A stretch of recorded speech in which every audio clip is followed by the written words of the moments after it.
अरे सारस, तुम तो वही हो ना जिसके पीछे अभी शेर लगा था? हाय रे मेरी फूटी किस्मत, शेर से जान बची तो शिकारी मिल गया, अब तो मैं नहीं बचने वाला। एक बार की बात है, शाम के समय एक शिकारी जंगल में शिकार की तलाश में घूम रहा था।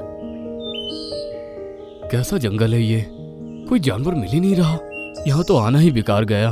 अचानक उसको सामने से एक शेर आता हुआ नजर आया। अरे बाप रे, शेर! उसे देखकर शिकारी डर गया और थर थर कांपने लगा। वो इतना डर गया कि उसके हाथ से बंदूक भी छूट गई और वो झाड़ियों में छिप गया। अरे यार, यहाँ तो कोई जानवर दिखा ही नहीं था, अब दिखा तो सीधा शेर। मैं तो हिरन ढूंढने आया था। शेर शिकारी के काफी करीब था और उसको सूंघने की कोशिश कर रहा था। शिकारी भगवान से यही प्रार्थना कर रहा था कि वो किसी को उसकी मदद के लिए भेजे। तभी एक सारस वहां आया। वो उड़ता उड़ता एक पेड़ के नीचे आ बैठा जहां शेर खड़ा था। अरे वाह, एक सारस! ऐसा कहते हुए शेर तेजी से सारस की तरफ बढ़ा, लेकिन सारस इतना चालाक था कि बार बार उड़ता और जमीन पर बैठ जाता। इसी तरह सारस शेर को काफी दूर ले गया और शिकारी की जान में जान आई। शुक्र है उस सारस का जो उसने शेर का ध्यान बटा दिया, वरना मैं तो आज मरने ही वाला था। ये कहकर शिकारी वहां से जाने लगा। तभी एक पक्षी जमीन पर आ गिरा। उसने देखा कि ये वही सारस था। सारस के सर पर एक हीरा लगा था और पेट में लकड़ी की एक टहनी फंसी थी, जिसकी वजह से खून निकल रहा था। अरे सारस, तुम तो वही हो ना जिसके पीछे अभी शेर लगा था? हाय रे मेरी फूटी किस्मत, शेर से जान बची तो शिकारी मिल गया, अब तो मैं नहीं बचने वाला। तुमको डरने की जरूरत नहीं है। कुछ देर पहले अगर वो शेर तुम्हारे पीछे ना जाता तो वो मुझे ही अपना शिकार बनाता। तुमने मेरी जान बचाई है, इसलिए मैं तुमको नहीं मारूंगा। अब मुझे ये बताओ कि तुम्हारे सर पर ये हीरा कैसा है और तुम्हारे पेट में ये लकड़ी कैसे लगी? अरे वही उस शेर से मस्ती करने के चक्कर में मैं एक सूखे पेड़ से जा टकराया और ये लकड़ी मुझे लग गई। रही बात इस हीरे की, तो तुम्हें बता दूं कि इसमें मेरी जान बसी है। जब तक ये मेरे सर पर है मैं मर नहीं सकता, चाहे कितना भी घायल हो जाऊं। इसीलिए तो इतने दर्द में भी जिंदा हूँ। तुम फिक्र मत करो, मेरी जान बचाई है तुमने, मैं तुम्हें इस दर्द से राहत दिलाकर ही रहूंगा। ये कहकर शिकारी ने सारस के पेट से लकड़ी निकाली और फिर उसकी चोट पर मरहम लगाया। यहाँ तक कि उसने 2 दिनों तक सारस को अपने टेंट में ही रखा और सारस अब बिल्कुल स्वस्थ हो गया। प्यारे सारस, अब तुम ठीक हो चुके हो। मैं भी अपने गांव वापस जा रहा हूँ। कभी तुमसे मिलने का मन हुआ तो जरूर आऊंगा। ठीक है शिकारी दोस्त, जब चाहे चले आना, और अगर कभी मेरी जरूरत हो तो तुम मुझे पुकारना। इस हीरे में इतनी शक्ति है कि जब भी तुम मुझे पुकारोगे ये अपने आप चमकने लगेगा और मुझे तुम्हारी तरफ आने का रास्ता भी बताएगा। क्या कहा तुमने? मुझे यकीन तो नहीं हो रहा, लेकिन आजमा कर जरूर देखूंगा। अब मैं चलता हूँ। ये कहकर शिकारी वहां से चला गया।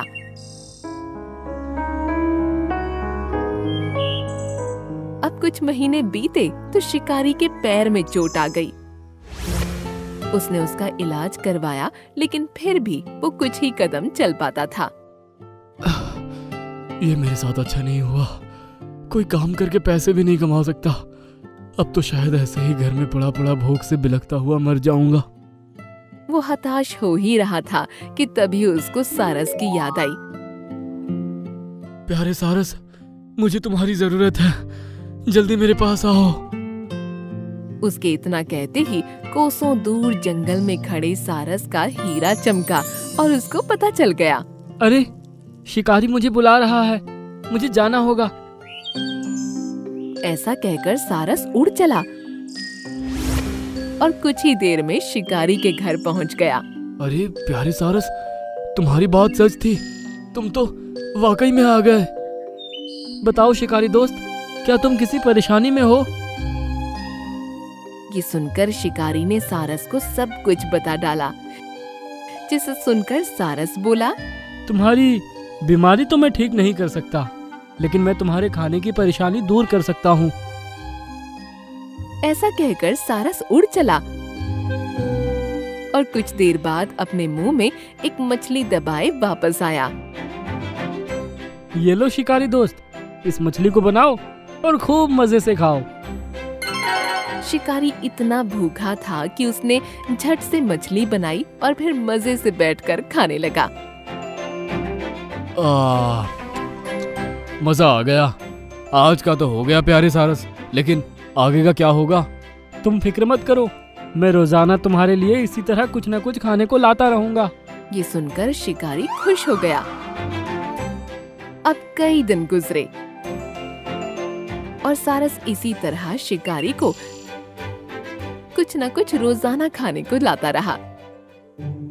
फिर एक दिन शिकारी के पास एक खत आया। ये खत तो मेरे छोटे भाई का है। मेरे शिकारी भैया, मुझे तुमको ये बताने में खुशी हो रही है कि मैं बहुत अमीर हो गया हूँ और अगले महीने शादी कर रहा हूँ। मेरी शादी में जरूर आना। ये खत पढ़ते ही शिकारी आग बबूला हो गया और फिर उसने खत फाड़ दिया। मैं यहाँ सिर्फ खाना खाकर खुश हूँ, वहाँ मेरा छोटा भाई अमीर हो गया और शादी भी कर रहा है।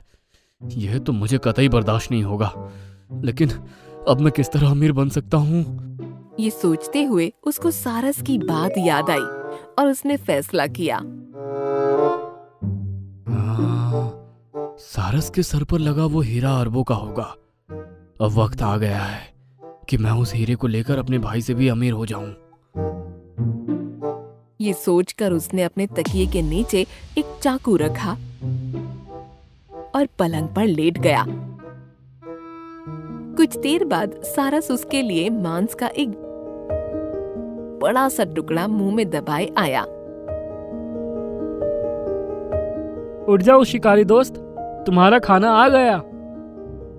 ये सुनते ही शिकारी ने एक हाथ में चाकू पकड़ा और दूसरे में सारस की गर्दन। शिकारी दोस्त, ये क्या कर रहे हो? मुझे अमीर बनना है, वो भी आज ही। मुझे ये हीरा लेना ही होगा। ऐसा कहकर उसने सारस की गर्दन काट दी और उससे वो हीरा उखाड़ लिया। अब मैं बनूंगा अपने भाई से भी ज्यादा अमीर। तभी उसने देखा कि उसके हाथ में आया हीरा गायब हो गया और मरा हुआ सारस उसी के जैसा दिखने वाला एक शिकारी बन गया।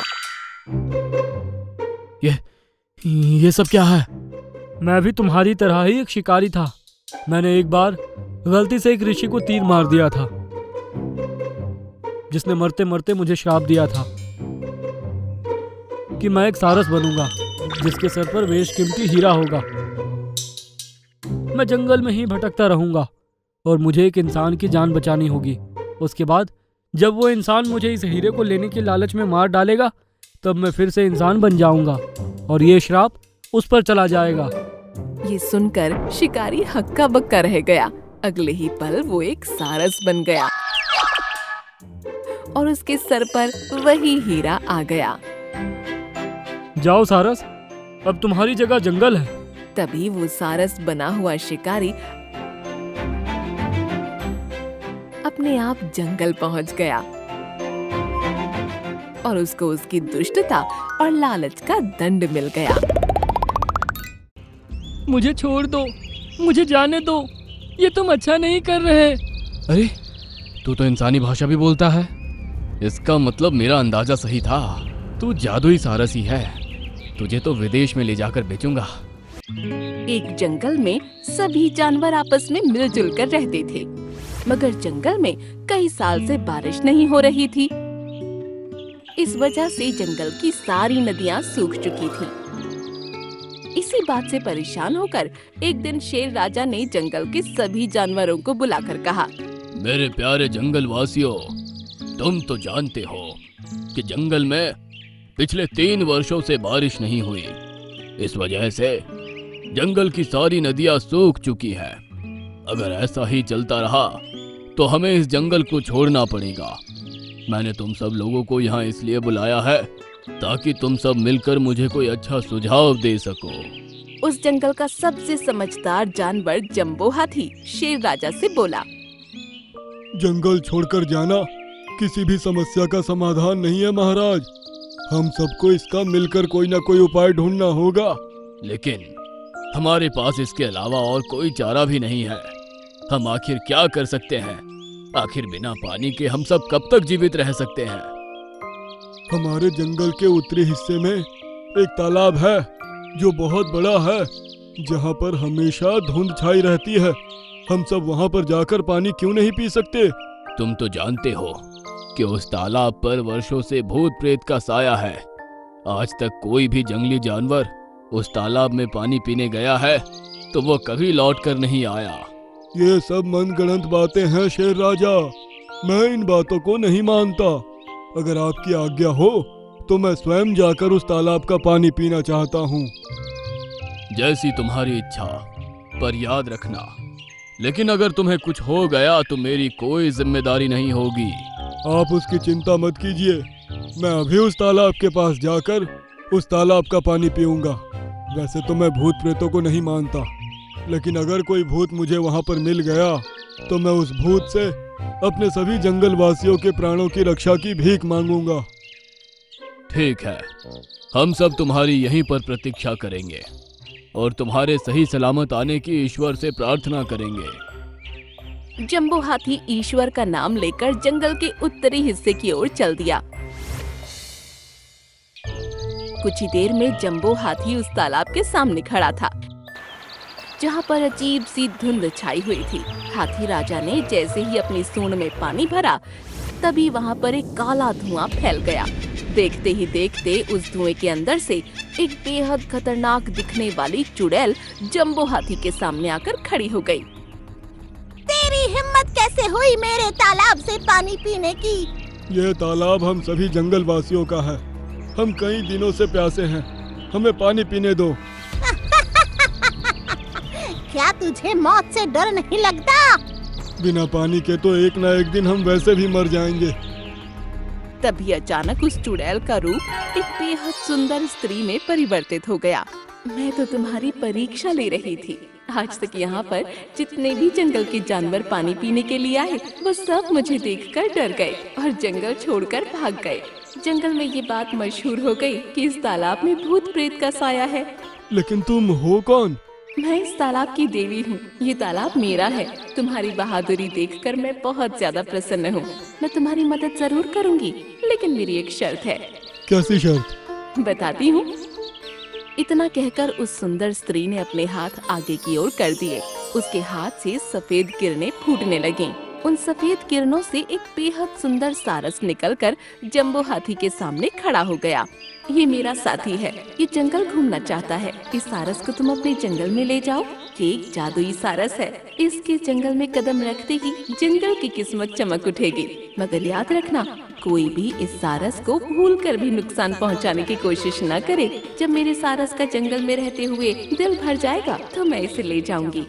इतना कहकर तालाब की देवी गायब हो गई। जंबो हाथी उस सारस को लेकर शेर राजा के पास पहुंचा ही था कि तभी आसमान में काले बादल छा गए और वर्षा होने लगी। जंगल की सूख चुकी नदियां भर गईं। जंबो हाथी ने सारी घटना शेर राजा को बता दी। मेरे जंगल के वासियों, आज के बाद हम सब मिलकर इस प्यारे सारस का ख्याल रखेंगे और आज से ये प्यारा सारस जंबो हाथी के साथ उसकी देख रेख में रहेगा। उस दिन के बाद वो जादुई सारस जंबो हाथी के साथ ही रहने लगा। कुछ ही दिनों में वो सारस जंबो हाथी और जंगल के सभी जानवरों से घुल मिल गया। वो सारा दिन जंबो हाथी के साथ खेल में मगन रहता और वो जहाँ भी जाता उस जगह का मौसम हरा भरा हो जाता। मगर जंगल के जानवर नहीं जानते थे कि बंटी नाम का एक शिकारी काफी दिन से उस सारस पर नजर रखे हुए था। एक दिन वो जादुई सारस अकेले जंगल में घूम रहा था कि तभी वो शिकारी पेड़ पर चढ़ते हुए उसे घूरते हुए बोला, इतना तो पता है ये सारस इस जंगल का नहीं है, लेकिन कुछ तो बात है इस सारस में। ये जहाँ भी जाता है जंगल का वातावरण हरा भरा हो जाता है। शहर में इसके अच्छे दाम मिलेंगे। और वैसे भी ये सारस जब से यहाँ आया है तब से जंगल के सभी जानवर काफी फुर्तीले हो गए हैं। इतना बोलकर उस शिकारी ने पेड़ के ऊपर से अपना जाल सारस के ऊपर फेंक दिया। बेचारा जादुई सारस जाल के अंदर खुद को छुड़ाने के लिए छटपटाने लगा। शिकारी ने तुरंत पेड़ के नीचे छलांग लगाकर उस सारस के पैर बांध दिए। वो शिकारी उस सारस को एक गुफा के अंदर ले गया। सारस ने देखा कि उस गुफा के अंदर बहुत से जंगली जानवर बहुत बुरी अवस्था में बंधे हुए पड़े थे। शिकारी सारस से क्रोधित होकर बोला, बहुत दिनों से तुझ पर नजर रख रहा था, काफी दिन बाद तू मेरी पकड़ में आया है। इन सबसे ज्यादा अच्छे दाम मिलेंगे मुझे तुझे बेचने पर। मुझे छोड़ दो, मुझे जाने दो, ये तुम अच्छा नहीं कर रहे। अरे तू तो इंसानी भाषा भी बोलता है, इसका मतलब मेरा अंदाजा सही था। तू जादुई सारस ही है, तुझे तो विदेश में ले जाकर बेचूंगा। इधर सारस को जंगल में मौजूद न पाकर जंगल में हड़कंप मच गया। शेर राजा जंबो हाथी की ओर देखते हुए गुस्से से बोला, तुमसे इस बेचारे सारस का ख्याल भी नहीं रखा गया। जानते भी हो अगर वो नहीं मिला तो तालाब की देवी इस जंगल को तबाह कर देंगी। मुझे माफ कर दो शेर राजा, मेरी कुछ देर के लिए आंख लग गई थी, लेकिन मुझे लगता है जंगल का कोई भी जानवर सारस को नुकसान पहुंचाने की गलती नहीं कर सकता। जरूर ये काम किसी शिकारी का ही है, किसी इंसान का। तो फिर खड़े खड़े मेरा मुंह क्या देख रहे हो? जाओ जाकर उस शिकारी को तलाश करो, कहीं उसने उस बेचारे मासूम जादुई सारस को कोई नुकसान ना पहुंचा दिया हो। शेर राजा की बात सुनकर जंगल के सारे जानवर सारस की खोज में लग गए। इधर वो शिकारी जंगल के उस सारस को ले जाने की तैयारी कर ही रहा था कि तभी जग्गू नाम का एक दूसरा शिकारी वहाँ पर आ पहुँचा और शिकारी की ओर देखते हुए बंदूक तानते हुए बोला, इस जादुई सारस को मुझे दे दे बंटी। तेरा दिमाग तो ठीक है जग्गू, सीधी तरह से यहाँ से चला जा। मैंने इसको पकड़ा है, इसे तो मैं ही बेचूंगा। अगर तू सीधी तरह से इस जादुई सारस को मेरे हवाले नहीं करेगा तो मैं तुझे अभी और इसी वक्त गोली मार दूंगा। देख बंटी, तूने जितने भी जानवर पकड़े हैं उन सबको ले जाकर शहर में कहीं भी बेच दे, मुझे कोई मतलब नहीं, लेकिन ये जादुई सारस मुझे चाहिए। जग्गू और बंटी में पूरी तरह झगड़ा होने लगा। जग्गू के हाथ में पिस्तौल थी। जग्गू ने गुस्से में एक फायर बंटी के सीने पर कर दिया। तभी अचानक उस सारस की आंखों से सफेद किरणें निकलने लगीं और उस पिस्तौल की गोली किसी मूंगफली की तरह जमीन पर गिर गई। सारस का जाल भी गायब हो गया कि देखकर जग्गू बुरी तरह से घबरा गया। अरे ये तो बड़ा खतरनाक सारस है, भागो अपनी जान बचाकर। इतना बोलकर जग्गू वहाँ से घबराकर भाग गया। तुमने तो बड़ी आसानी से पिस्तौल की गोली की वार को समाप्त कर दिया और तुम्हारा जाल भी स्वयं गायब हो गया। इसका मतलब अगर तुम चाहते तो तुम भाग सकते थे, तो फिर तुम भागे क्यों नहीं? ऐसा नहीं है, जब भी दूसरा कोई मुसीबत में होता है मेरी अंदर की शक्तियाँ तभी काम करती हैं। तो फिर तुमने मेरी जान क्यों बचाई? मैंने तो तुम्हारे साथ कितना बुरा व्यवहार किया, यहाँ तक कि तुम्हें जबरदस्ती पकड़कर मैं शहर में बेचने के लिए ले जा रहा था। दूसरों की जान बचाना हम सबका कर्तव्य है, हमें इस कर्तव्य को निभाना चाहिए। तुमने भले ही मेरे साथ कितना भी बुरा व्यवहार किया हो, वैसा मैं नहीं कर सकता। सारस की बात सुनकर बंटी शिकारी की आंखों में पश्चाताप के आंसू बहने लगे। उसे बहुत पछतावा हो रहा था। तुम्हें इन जंगली जानवरों को पकड़ना बंद कर देना चाहिए, ये भी किसी की संतान है। तुम्हें कोई अधिकार नहीं है कि तुम किसी को जबरदस्ती पकड़कर उसके परिवार से अलग कर दो। मैं अपने किए पर बहुत शर्मिंदा हूँ, आज के बाद मैं कभी भी शिकार नहीं करूँगा। इतना कहकर बंटी शिकारी ने सारे जंगली जानवरों को आजाद कर दिया।